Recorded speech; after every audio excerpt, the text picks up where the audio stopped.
The Right. traditional way a project gets done is not that. It's that the client would hire an office like us, pay a lot of money to have us design the cool thing that they love.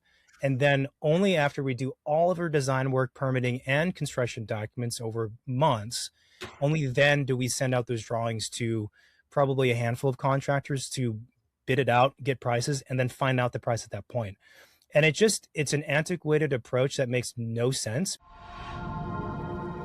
Hey everyone, Rick Albert here with another episode of the Key to the City of Angels. I'm super excited to have David Lee of Fame Architecture and Interior Design. David, thank you so much for coming on the show.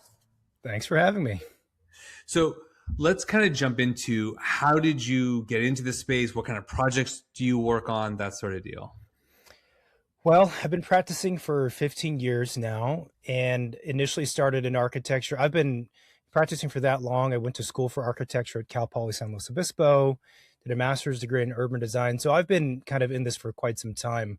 My early interests were pretty broad in terms of project types. So, I've had the fortunate experience of executing and working on everything from single family houses, which is what our office currently focuses on, to towers, residential towers, office towers, campus plans, art installations. And then my partner, the other partner of the office, has an even broader set of experiences. So my background and our collective background is actually very diverse with different project types and constraints, again, ranging from planning to architecture all the way to interiors and furnishing. But our office currently specializes in custom houses. And on occasion, like we were talking about, spec houses and development projects, which we're getting into. And we are a full service architecture and interiors practice. So, we do everything that an architect would do and all of the interiors as well. So for most of your clients, are you doing more like one-off, like clients like, hey, I want to build my own home versus, let's say, like a developer? Are you seeing a trend of leaning towards one versus the other? Yeah, so historically it's been one-offs, like true custom, unique homes. And from a design standpoint, we've always really loved that space and that type of client and project. Even going further, we're best paired with homeowners and clients who want something special, right? If they come to us and say they're doing a custom house, it's gonna be ground up or extensive remodel, and they're like, I want you to copy what someone else said, then we're not the right fit for that client. It's a philosophical difference that we're not going to be able to bridge that gap. So yeah, to date, it's really been about creating unique houses that are modern and contemporary. That's our general wavelength of how we work. But more recently, we're getting into the development space of doing spec houses. I think in the short term, most of those are still going to be one-offs, unique houses, but sold at the end. We interestingly, as a result of the fires that happened, last year, we were invited and participated in the Case Study 2.0 program. So our office designed call it a prototype house that is meant to be built multiple times because it's designed to fit on standard lots in the Palisades, specifically the alphabet streets. So I think in the intermediate term, we'll probably get into that space of a prime design that gets repeated in different iterations in different places. Like, we're not huge on the idea of exactly repeating the same cookie cutter house because every site is a little bit different, every client's a little bit different, but there's ways that we can very intelligently tweak, small things, but may have a really big impact in terms of the visuals, whether it be materials or even wall locations, some small stuff like that, while still having the fundamentals be the same, but so that way the house feels different from the outside. That was actually one of my concerns because when the Palisades fires happened, there was a couple of like high profile realtors. They're like, well, we're going to work on creating like 5 different plans for people to choose from to kind of speed up the process and cost savings. But then I was like, but that's going to change the dynamic of the Palisades. It's going to look like parts of Orange County where it's like all, monotonous. You know exactly what I'm talking about too. I know I grew up in Orange County, so I know exactly what you're talking about for sure. Right? Yeah, that has been the biggest concern that I think all of the caring professionals have is we want to make sure that what gets built back is of quality and quality in many different ways, from construction to fire resiliency to design, of course, and the aesthetics of what a house looks like and what it feels like on the inside. And We'll see how it all shakes out. I think that it is certainly possible to have, again, a base design that remains mostly intact from a cost development standpoint, but can be tweaked in a way to produce very different results on the outside, especially when you pair it with different landscaping and other things like that. But it requires thought. And then let's be honest, some developers who operate at a larger scale, they don't, in my view, prioritize design quality high enough. And that's why we end up with, large swaths of neighborhoods that just feel really generic, and they feel cheap because they are. I worked with a developer for a long time, and I remember we had built 3 homes in kind of like the same area ish. Mm-hmm. And so people would come through like, oh, is this the same as the other one? I said, well, there's different finishes, yeah, we're good.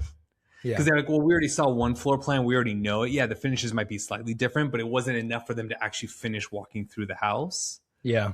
Yeah.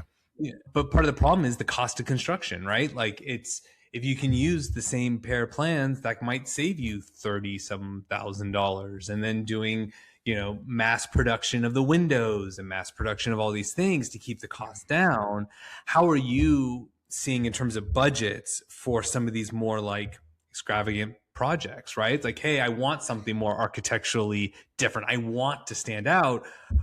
Oh, that's going to cost me an extra $3 million, which is like Yeah, realistic, yeah, that's the question. So, right?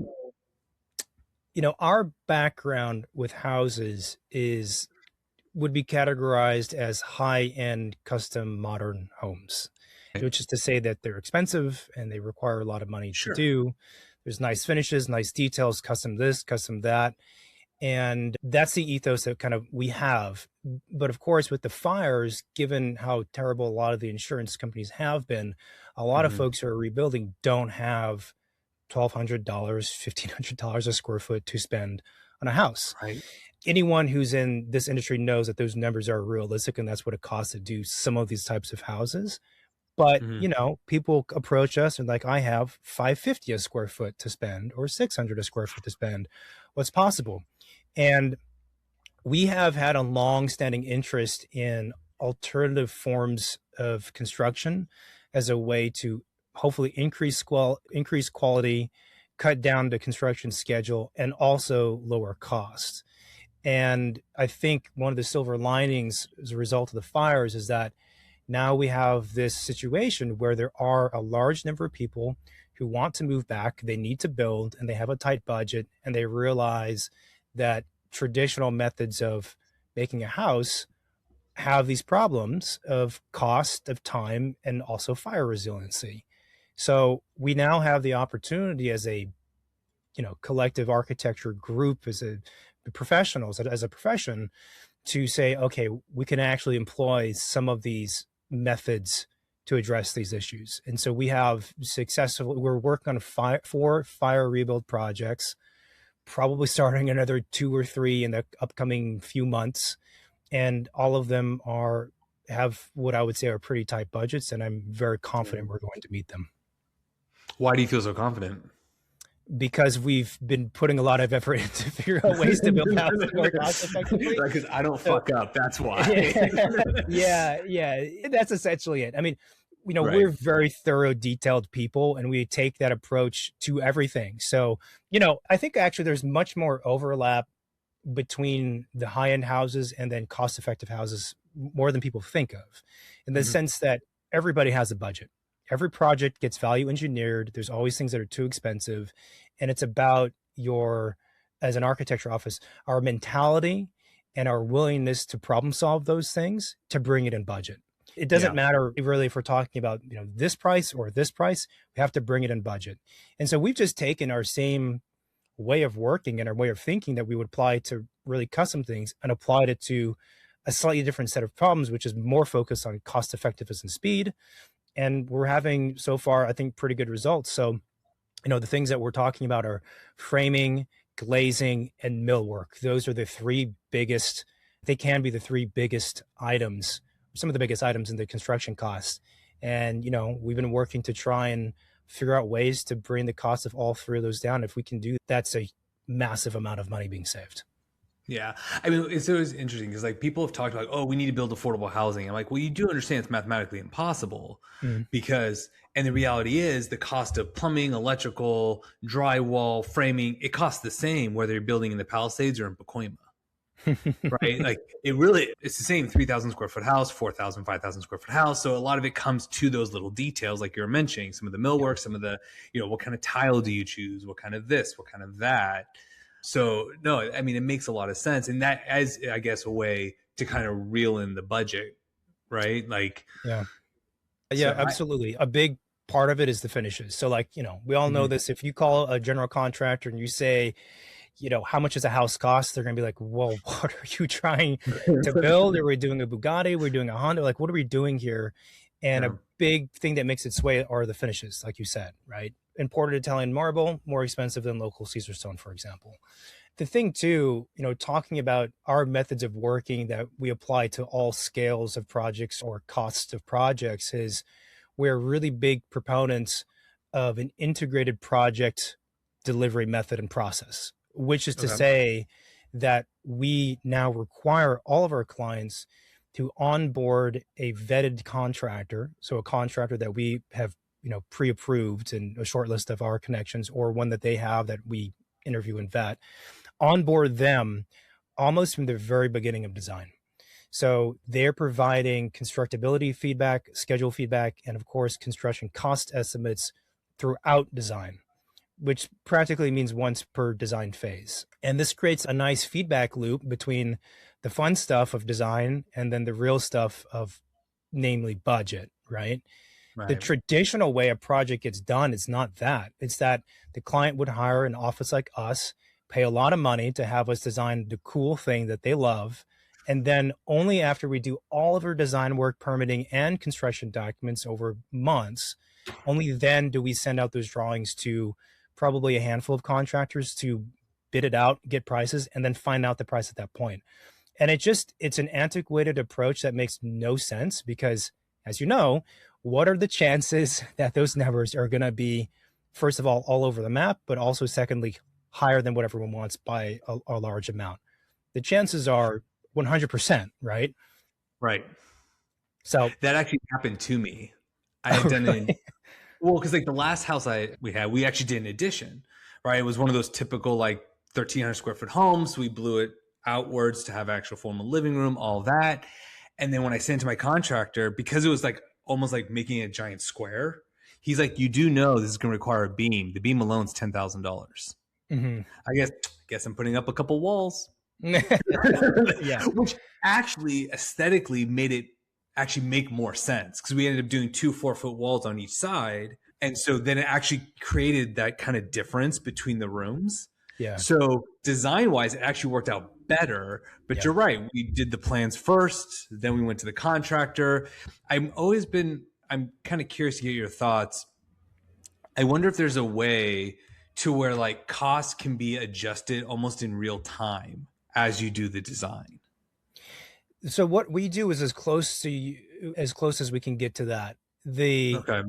thing that most owners and clients don't realize is that, so let's say we're doing a ground up house and it's again about 4,000 square feet, and we've spent, we're a couple months into design, so we have a good understanding of what the project is going to look like roughly.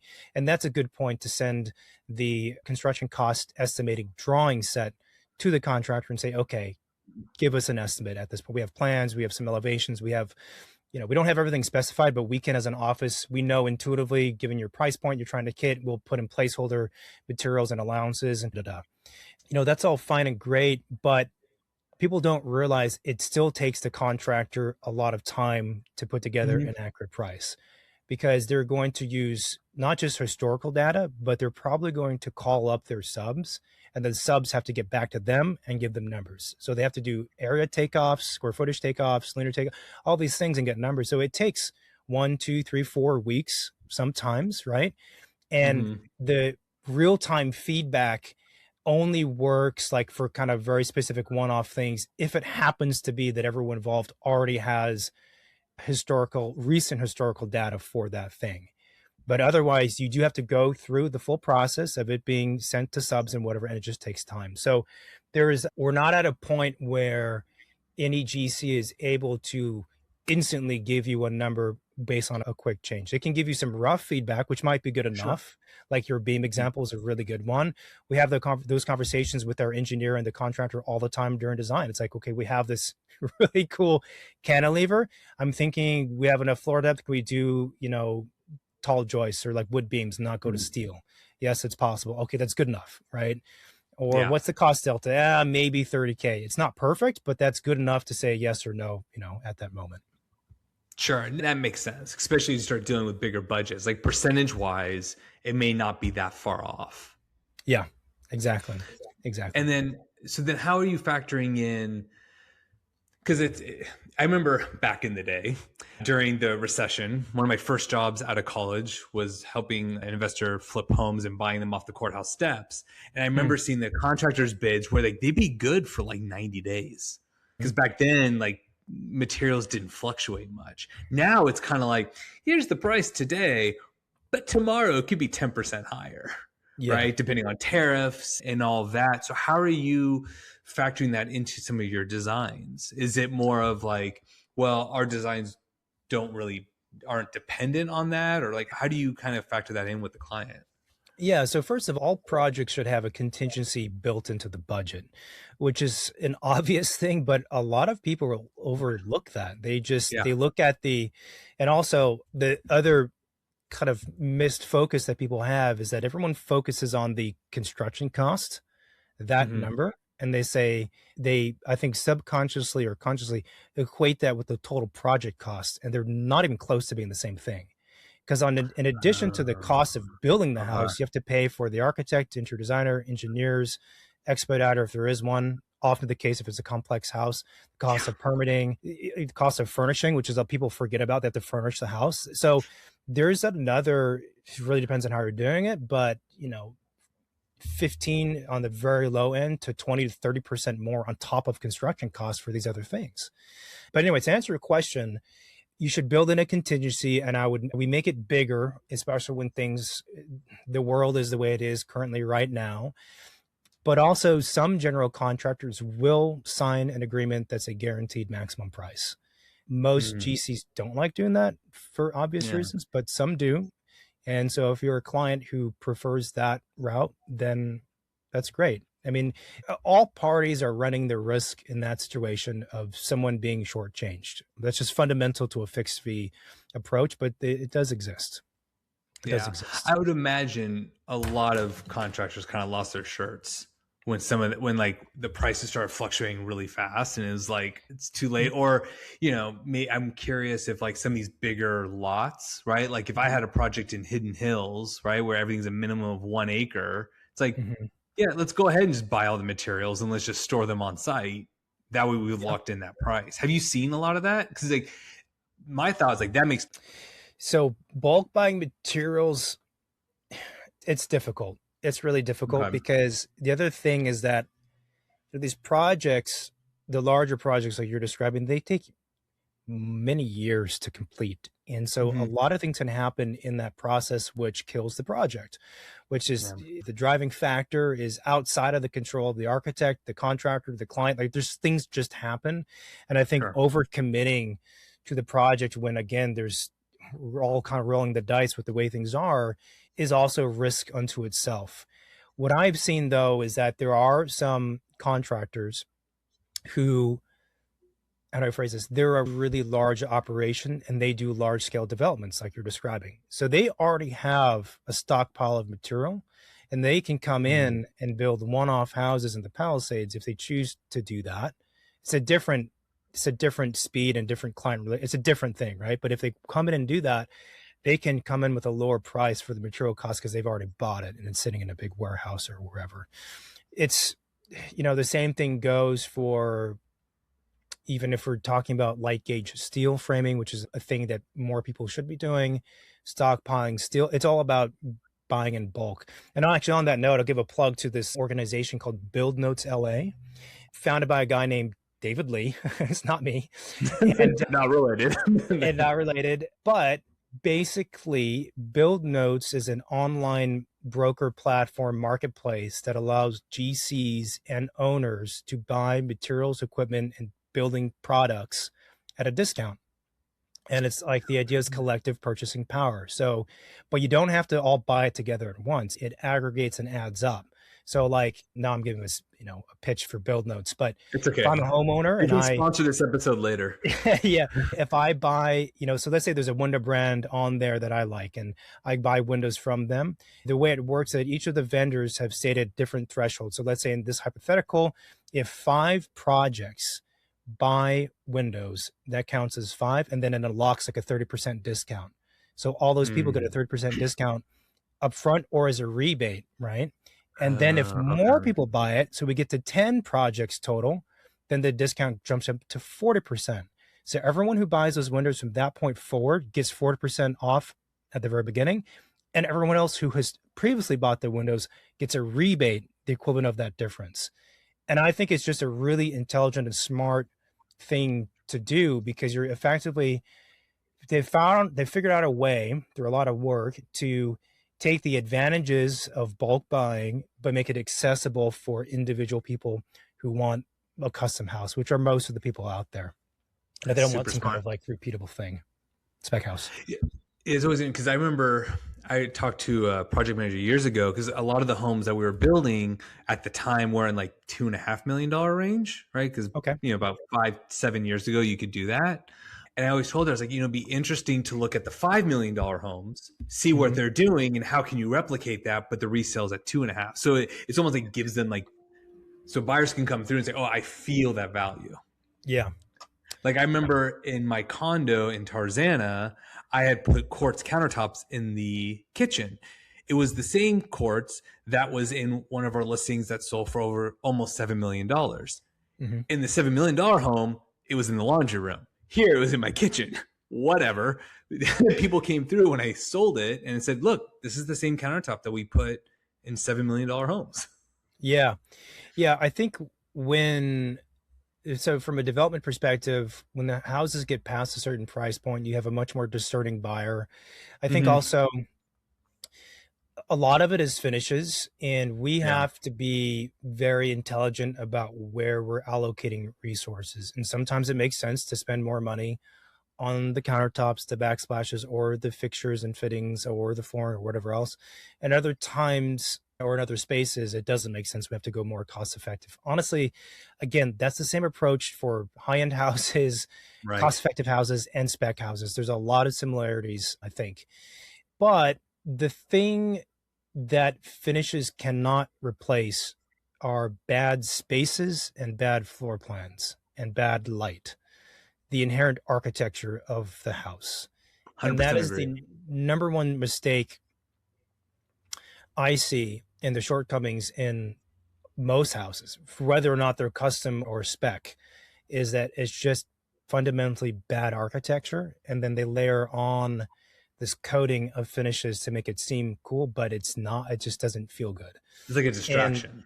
it's a distraction. And it's true that for buyers, especially discerning ones, they can tell the difference. They might not be able to vocalize why they feel that this house inside or on the outside feels worse than the other, but they feel it. And Mhm. I think actually most people are quite sensitive to the surroundings. Again, even if they don't have the words to describe why they feel that way. And we're with them because sometimes we are onboarded before the client has even bought a property, and we're helping them tour houses and whatever. We'll tell them it doesn't feel this way because of X, Y, and Z reasons that there's bad lighting, the space is oddly proportioned, like it doesn't flow well. All these kind of like invisible, fairly subtle things that have a big impact in the end. That's the stuff you have to get right. You perfectly describe what I call the three strikes rule. So, like, what I've noticed with like developers, like, well, no one's ever commented that we're priced too high. And I'm like, okay, what's probably happening is they're walking through the house. There's three things that they don't like, and then Yeah. they just like excuse the house, but Mm. they never got to the price. So when people are like, well, what do you think of the price? They're like, I don't know, it's whatever, it's fine, because Yeah. they've already discounted the house for themselves for other Yeah. reasons, They've floor plan. disengaged. Right. Right. Exactly. And that's exactly it. Because you're right. Because when we sold our last home, it was very unique for the area. Not Hmm. because it was some special house. It was just like the way everything was so well thought out. Right. When we added that addition, we did 8 foot high French doors that were Hmm. like as much glass as we could afford to bring in as much natural light. And we're Yeah. like, even little things like, hey, it swings outward. Why? Because we didn't want to hit the furniture coming in. Yeah. Yeah. There's all these little things. Yeah, and it all adds up to this bigger picture. And it's really difficult to have a cohesive living experience or guest experience if you're touring a house if there hasn't Mhm. been somebody with the artistic eye in hand to think about these 1,000 different things and how they all come together in the project. And that's our role. That's what we do. Right. That's our bread and butter. I think it's very easy for anybody to solve a local problem, but then to think about it holistically is challenging. And like I said, we do architecture and interiors, and I think that's a really big part of our not just the way we work and their services, but like our philosophy. Like I actually make no distinction between interiors and architecture. I think it's a silly and stupid distinction to make because it's just why it's all one living experience. Who cares if it's outside, inside, or between stuff? It's not about separating or divorcing this area versus that area. It should all feel right and make sense together. And I, it's an interesting thing for us. I don't know why this is the case, but we often get phone calls from people who already have an architect and they say, I'm not really pleased with how this is going for relationship reasons or design quality reasons. And they say to us, but I can't really describe why I don't like the work. But I don't, it Mm. doesn't feel right. Can you guys do essentially an audit and maybe do some sketches to help me kind of break loose or whatever? And, we always tell them like, well, we're here first to help you. We're not trying to just take a job. We'll help you think through what these problems are. And anyway, the number of times I've seen plans from architects where they don't make any sense for the interiors. Like to your point, I've seen plans where the doors, I'm like, you realize you can't open these French doors because they will hit the bed. Right. Exactly what you described. And like, oh, I'm like, why is your architect drawing things that don't make sense architecturally? And if they don't understand the fundamentals of interiors, then why are they pretending to understand that? Or other things like, oh man, it drives me nuts. Like this I was weird going to ask if you ever leftover tweak out. spaces and houses. I'm like, what is this space for? I don't know. We can put a chair there. A chair for what reason? Or a big part of doing a house for somebody too, and even if a spec house, is understanding the client, the end user, or the buyer, and then working Mhm. backward from that. And so we spend always a few weeks in the case of a custom house understanding who we're working with before we start drawing stuff. And basic things like, what's your daily routine? Talk me through that. Right. And one of them, of course, these days with Netflix and HBO is how much TV do you watch at night? And this one example, this family was like, we watch TV every night. It's like a ritual. We love our shows. I'm like, you do realize you have a living room and there's no good place to put a TV with the way it's been designed. And I'm like, if this is how a big part of your daily ritual, your architect is supposed to be asking you questions to uncover this information so they can design something that makes sense. And anyway, it's a pet peeve because it's a critique of my own profession because I see it way more often than I wish, and it just drives me insane. I've thought about going through houses and like basically talking shit about them for that very like I saw a new housing development, I won't name where, and it was like the houses actually were nice. To me Yeah. they were overbuilt for the area, like they were too big. Yeah. But the way that it was designed, the backyard was actually the side yard. And I'm like, but you built it from scratch. Why didn't you just do it right? Why not have a backyard act as a backyard? Yeah. I I, think, I don't know. I think there's also a risk of sometimes the personal creative thirst of a designer or an architect can take the lead too much. yeah. And, they start drawing things that look cool in the plan and have a conceptually or interesting, and they get excited because of that. And they let that dictate again too much. And they Mhm. forget like, well, there's a practicality, right? And there's Right. also an understanding of how people live culturally, locally.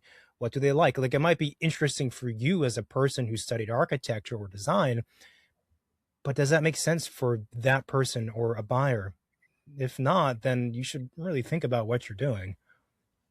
Yeah, that was what bothered me. It was just like the house felt it was a really nice house, but again, like in that area, my it was listed for like 1 point. They were ranging from like 1.4 to 1.6. It was a part of Mhm. Ventura County, but I'm like the Mm. average price point is like under a mil.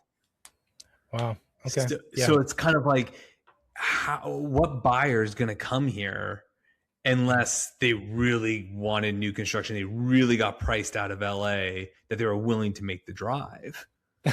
Yeah, to spend 1.5 and yeah, that's a difficult one. I mean, I obviously from a development perspective, you want to be, with good neighbors in the sense that you're not the most overdeveloped or the most expensive property, Yeah. in the vicinity. That's kind of a general rule, but yeah. So let me ask you, what are your favorite type of projects you like to work on? Like, what gets you up in the morning? And you're like, I don't want to work with you, but you're cool. I'll work with you, and I like what your vision is. What kind of visions do you prefer to work on? For custom houses, Yeah.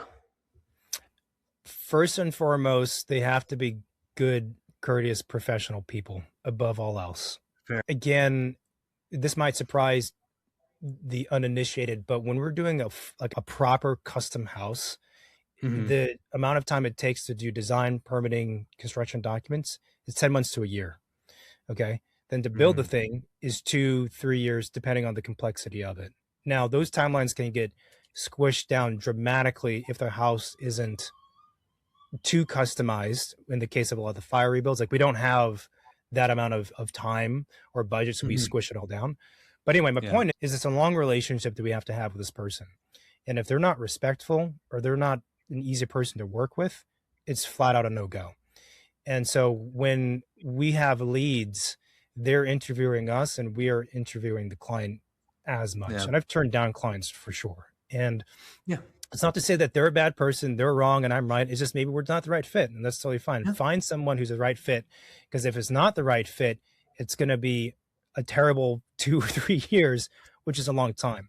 So that's the Yeah. first thing. But then beyond that, again, we like people who are open to new and different things, and they come to us and say, "I have a loose vision, but you're the expert. You show me what you think it should be. You tell me what's cool, what's going to be fun and feel good, and I'll trust you." That makes our I've done jobs a that. lot easier. Yeah. I've done that even like on a small scale. I've even gone to a restaurant and told the waiter to surprise me. Like, here's my parameters. Here's what I don't really like, and like it's like surprise me. Like Yeah. you know better. You've seen more homes. You've done this. You've done that. It's like, what do you got? Like, I would like. There's times where I'm like, hey, if budget was no issue, I would just let people go run loose Yeah. and see It's what they would interesting do. because like we need to have, and so some clients are really open and some clients are Right. much tighter because they already think they know what they want, or they have very clear objectives and goals and parameters, I should say. But in either case, we still want to give ourselves the wiggle room to go outside of the client's preconceptions to propose something better than what they have already preconceived. Mhm. That's the reason why they're hiring us. If they're trying to hire us to execute exactly what they think in their minds, that we're not the right office, they're looking for a draftsperson, that we're not that. We're a design office. And so, Mhm. it's an interesting and very difficult, a question to answer, to a problem to solve of like, okay, if this is the lane, the parameters, right? Mhm. And the parameters are always shifting throughout the project too, because clients are learning about themselves as well. They think, okay, these are the parameters. And then as we go forward, it's like, oh no, it's a little bit different. So we need to be mindful of this, but also realize we need to step outside of there to have some leeway. How much outside of those lanes should we go that is going to be beneficial for the client, but also not waste their time? Like, I don't want to propose a triangular floor plan, and have them be like, why the hell are you proposing a circle or a triangle? That's crazy. And so, again, part of our 2 week onboarding process is to get to know people. And one of the things we're hunting in our analysis beyond budget and scope and program is like, what is your comfort level to like try new things?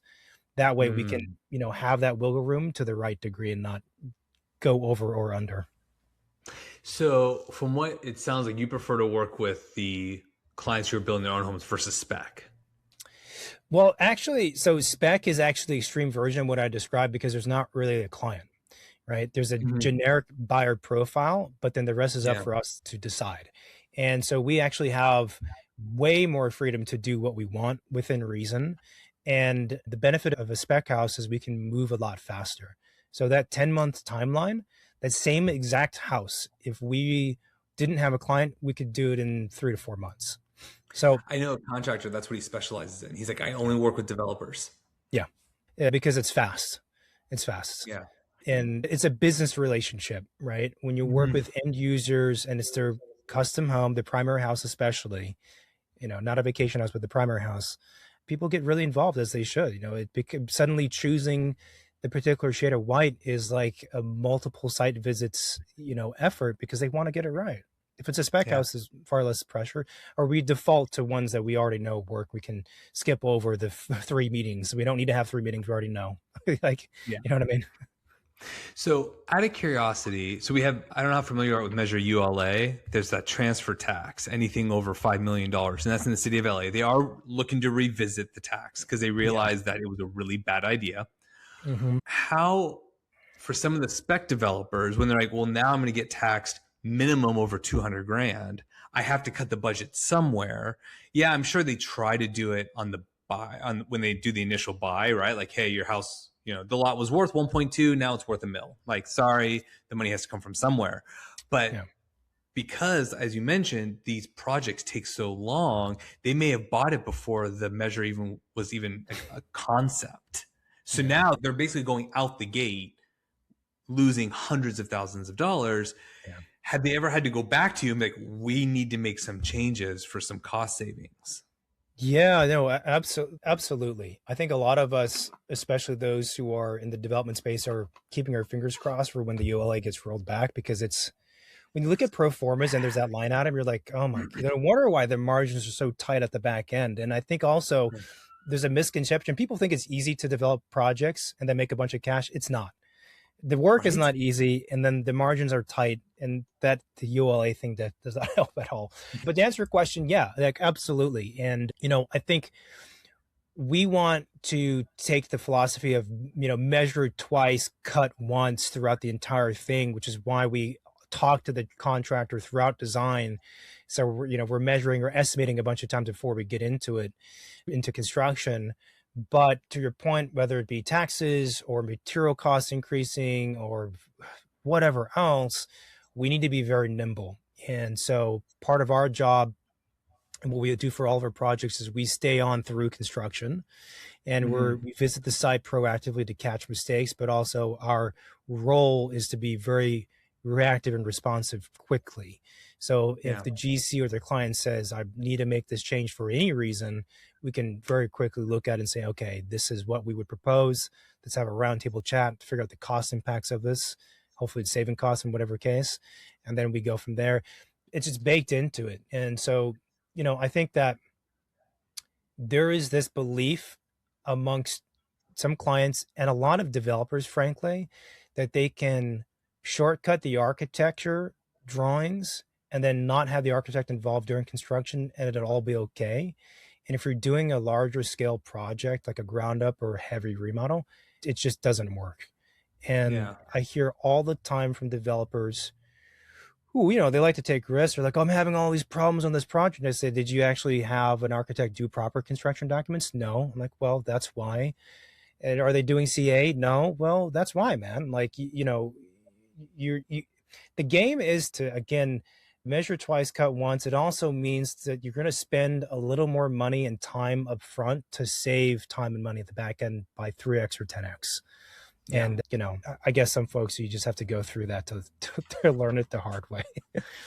That's a rough, expensive lesson. It is, but and I think it's also, frankly, that our profession of architecture, and let's say strictly architecture, is misunderstood, and so a Mm-hmm. lot of people, like I described, they just don't quite understand what value we offer. So when they see that for a custom house, an architect should be 10 to 15% just for the architecture, they're like, "That's crazy." I'm like, "No, it's accurate if you're going to do it correctly." It's just, again, it's so much cheaper for us to problem solve construction issues in a drawing than it is to do it in the field with materials and Sure. labor and stuff like that. So Especially because you get to a point, and we've all been there, where you just kind of, if there's a problem, you're already mid construction, you just kind of have to throw money at it. Like Yeah. it's right. Like you're not going to move a wall at that point. It's just, yeah, yeah. And you Right? Like kind at of, some point, you're just like, screw it. Here's an extra tens of thousands of dollars. What are you going to do? yeah, It is what it or the is. quality suffers, right? You're kind of Right. faced with this lose-lose proposition. So, I mean, that's why it's the more that stuff can be solved beforehand, the better. Is that way the contractor, the builder they can just build, and they don't Yeah. have to figure things out. We don't have problems with beams being too fat and ductwork hitting it, or beams being so large that now we have this bump in the ceiling. All the stuff that you hear developers talk about, like that all doesn't exist if the architect does their job correctly. Yeah. So because obviously we have the Palisades, we have Altadena, we still have homes. People get mad that homes are getting torn down in LA, but then it's also like, well, here's a 2 bedroom bungalow that just doesn't make practical sense. And even if you do an addition, David, you're going to walk through with your head spinning, like this doesn't work. Right. People, I can't tell you how many times you're like, I'm thinking about adding a second story. I'm like, where are you going to put the stairs? We'll just use the vertical dumbwaiter as the ladder. It's like, Yeah, yeah. so but then it is getting, we have all these fees from the city, we have all these things. What do you see happening over the next like 5-10 years in terms of architecture for Southern California? I know you've done work outside of LA, even in other countries. Is there principles they have that you can apply here? What do you think is going to happen? So, I love California. I'm from here, but the red tape in this state Yeah. is brutal. It's funny because our experience is like in the most difficult places, Los Angeles, San Francisco, which is terrible to work in, and New York City. So, like, when we work, this is an anecdote now, when we work in other states, I'm like amazed how easy it is. Like, you can pick up the phone, talk to the city, and they're helpful. And then we get approvals Yeah. in like 2 weeks. It's like, what? I didn't know it could be this way. Anyway, I think I don't know about the city regulations. What has happened though, as a result of the complexity with the regulations and also building technology, the complexity of everything in general, right, across in society, is that the architect's role used to encompass all of these things, and now it's been splintered out into different specialists. So a very easy Mm. example is the expediter, whose job, roughly speaking, it's evolved over the years, but is to help facilitate the permitting process, Mhm. right? That didn't really exist for houses before. It's the architect who did that and did the interiors, and the architect did a bunch of other things. But things are so complex that now you have to have specialists, and all they do is their thing. So that's one pattern I've seen. It's going to continue. So the number of people you hire as a owner or as a developer is higher than it was before if you want things to go smoothly. And I Mm. think that pattern is just going to continue. It's not right or wrong, better or worse. It's just, I think, what it is. The other prediction I have in the longer term, as a result of the economics of things and as a result of climate disasters taking place, whether they be fires or hurricanes or other ones, is the method of framing is going to change from type 5 wood construction to light gauge steel. And light gauge steel has been around for a long time. All the commercial projects are done that way. It's never really successfully bled over into houses at scale. But I think now, especially locally in LA, we're going to see more of this. And I think finally people are going to be open to using it and realize that there are mostly massive benefits with that kind of framing. So I think that's going to be a huge, it's going to be a change, and it's going to happen. It's going to happen for sure. Yeah, I could see that. I mean, look, we used a permit expediter before, and I remember when we got the bill because it included like the permit fees. I remember sending it to my fiance at the time, now wife, and I was like, "Just so you know, it was like 3 grand or something in fees." This was 2018, right? So things were much like I was like, her fees were only a couple $100. Like to Yeah, be fair, it was like a really good investment, but it just adds to the cost, right? So it it's just like does. things are just getting more expensive, and we Yeah. haven't even broken ground yet. Yeah. Yeah. So The expediter is a good example of one of the consultants where you don't have to use them. And a Yeah. lot of people are, especially now when they're more expensive and the projects are bigger, they're like, this is thousands of dollars to spend on an expediter. I'm like, yeah, but the alternative is you roll the dice. And how many Yeah. horror stories have we heard about things not going through the city correctly? And, it's worth it. It's not worth, the look, $10,000, $20,000, whatever amount of money it is for these different professionals or materials. It's a lot of money, but you have to think about it as a percentage of the overall project costs. And if we're Yeah. talking about like 0.1% to save massive headache and months of time, it's a no-brainer. Why are we even having this discussion? You should do it, right? Whether Yeah. it be the expediter or someone else. Sure. And I think that's the thinking that I, would encourage people to employ, because you don't want to, you want to think long term. You want to think about the whole project, not just the beginning part. If you intend on building it, be concerned about the whole thing. And that's Mhm. why, you have to be willing to spend, quote, more money up front to make the longest and most expensive part, which is construction, go easier. But it is a difficult pill to swallow when, again, it's tens of thousands or hundreds of thousands of dollars. Yeah, I mean, I know people just on a general remodel, they were Mhm. fighting with the city so much, they ended up doing the remodel without permits. They're Yeah. like, my house is already demoed. The Yeah. city keeps giving me, we keep going back and forth. I don't have time, right? Yeah. Because to your point, like the carrying costs are just, I've gotten so high, Yeah. whether it's financing, insurance, whatever. So people are Yeah. starting to, make those decisions. Yeah, it's interesting. So, we were talking about the Bay Area. That is super common in San Francisco. Everyone does Oh, work sure. illegally. Like every project it has some amount of unpermitted I would work. imagine so. And it's because the city has made it too difficult. And actually the Mhm. mayor, has said to the city, the planning department and building, like, you guys got to ease up because you're creating a situation where no one can get an approval, and it's not good. Right. Right. And, that's a part of it. I think, again, it's just, I've never had anyone use the correct team and consultants and spend that bit of extra money, as you could say, and then regret it. I've never seen that. Yeah. But the amount of times I've seen people regret not doing the smarter thing and spending a bit more cash up front is like, I don't know, not 19 out of 20 times that's the case. And Sure. it's just, it's an odd thing too, because, and I don't know why this is the situation, but it seems to be that a lot of people who don't have direct expertise in architecture, engineering, permitting, construction, they think they can somehow shortcut the system because they're smart people. They found the hack. They figured it out, right? ChatGPT Because helped. ChatGPT, or because they are truly geniuses in their own industry and they think, well, I'm going Mhm. to figure it out here. And Sure. it's just, it's not a good idea. It's not a good idea.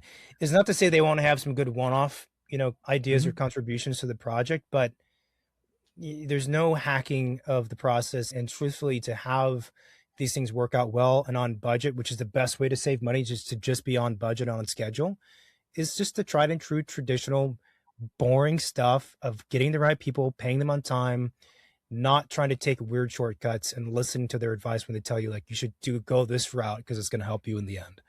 And that's it. It's interesting because like when you talk about like geniuses, there's like I feel like there's two different types, right? There's the book smart and then there's the business smart. So the book Yeah. smart is what you're saying. They're like, well, I can figure this out. Why not save the money? But Yeah. then you have the business one where like, wait a minute, like, okay, as a realtor, right? Am I really going to spend time fighting with the city? How many Yeah. deals can I get under contract while I spend what? Let's pay someone, like you said, even if it was like 10,000 bucks, Yeah. sell one house, boom, I made that money back. I wouldn't have been able to do that because I'd be fighting with the city, Yeah. Exactly. Exactly. right? And then also the stress, again, the stress that comes with that. Right. These projects, I always tell clients, these are marathons. So get in that Mhm. mindset. This is not a sprint. If you take the sprint mentality, you're going to burn out super fast. This is a Yeah. marathon. You have to pace yourself. You have to be smart. You have to think big picture. You have to be prepared to weather, tough situations with your team, stay calm and collected. And that is an essential mindset to have to get through to the end. And, again, it just goes back again to what I'm saying, kind of short term versus long term. And it's when you allow yourself to be put into a very stressful situation, that all adds up over time until you hit some kind of breaking point. Right. Yeah. And then by the time you hire the person, you're already kind of screwed, and it probably will cost you more money. Yeah. And honestly, like general contractors, if we're bidding out the project and they're meeting the client for the first time, they will turn down clients if they feel like this client's already, at their edge.